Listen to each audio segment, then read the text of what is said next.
வணக்கம் மக்களை, நான் தான் உங்க ஜாக்சன். இந்த மாதிரி ஆல்பா நியூமரிக் கொஸ்டின் நீங்க அடிக்கடி எக்ஸாம்ல பாப்பீங்க. இது பாத்தீங்கன்னா வித்தவுட் யூசிங் பென்னே வந்து நம்ம சால்வ் பண்ணலாம்.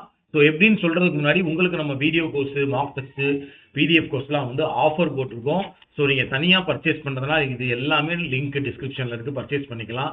இல்ல எனக்கு எல்லாமே சேர்ந்த மாதிரி ஒரு கம்மி பிரைஸ்ல வேணும் சார்னா ராயல் பாஸ் 799 ருபீஸ்க்கு பர்ச்சேஸ் பண்ணிக்கலாம். பர்ச்சேஸ் பண்ற லிங்க் டிஸ்கிரிப்ஷன்ல இருக்கு.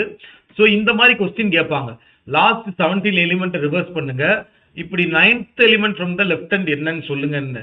நம்ம மக்கள் என்ன செய்வாங்கன்னா ஃபர்ஸ்ட் வந்து 3, 6, 9, 12, 15, 16, 17 இது அப்படின்னு சொல்லிட்டு திரும்ப இதை ரிவர்ஸ் பண்ணி இப்படி எழுதிக்கிட்டு இருப்பாங்க. நான் டி இங்க வரும், எக்ஸலமெட்ரி இங்க வரும் அப்படின்னு சொல்லிட்டு. இப்படிலாம் பண்ணக்கூடாது, புரிஞ்சுங்களா?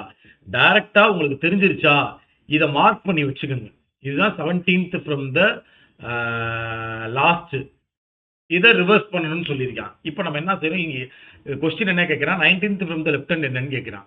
3, 6, 9, 12, 15, 18, இதை 19ன்னு எண்ணக்கூடாது, ஏன்னா ரிவர்ஸ் ஆயிரும்.